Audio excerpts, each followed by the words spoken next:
Aquí la tenim, enmig del paisatge aspre de la Fonolleda, a cavall entre els termes de Cremany, Cassanyes, Resigueres, Encinyà i Trillà, la resclosa de Cremany.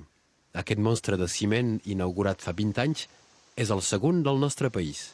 Té més capacitat aquest, que té més de 50 milions de metres cúbics que pot acumular, que el de Vinçà. L'Aglí potser té menys importància amb la població que hi ha a la vora que la Tet, però juguen un paper de protegir les poblacions i els béns de les inundacions i al mateix temps de poder alimentar sobretot l'agricultura a naval del barratge del pantà.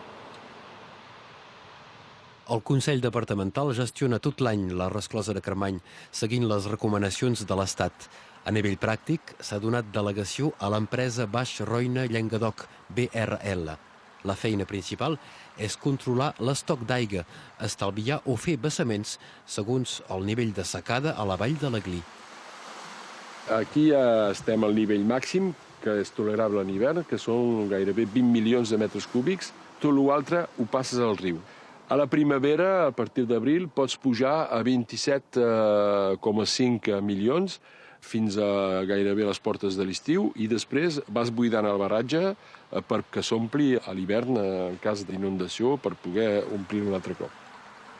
La resclosa de Cremany ha canviat el paisatge i la vida dels homes. Ha imposat sacrificis perquè s'han negat vinyes sota les aigues. En Francisc Callens té 86 anys. Les seues darreres bremes aquí els va fer l'any 1993. E aquí hi havia la carretera que muntava, atravessava el rec, hi havia un punt que atravessava la riviera. Ara es passa més com abans. Hi havia 4.000 suques, pensi, en aquella vinya. Hi havia 4.000 suques, El pantà de la Fonolleda ha produït un llac agradable, de referència internacional per la pesca esportiva. A la Federació Departamental, 200 adherents s'han inscrit per practicar la pesca en barca. Doncs aquí els peixos que s'han introduït són la perca, el lluç perca, les carpes n'hi havia dins l'Aglí. Aquí a Cremany hi venen gent de fora, d'Holanda, d'Alemanya i del nord de l'Europa, i que venen per pescar sobretot la carpa. Les virtuts de l'aigua són variades.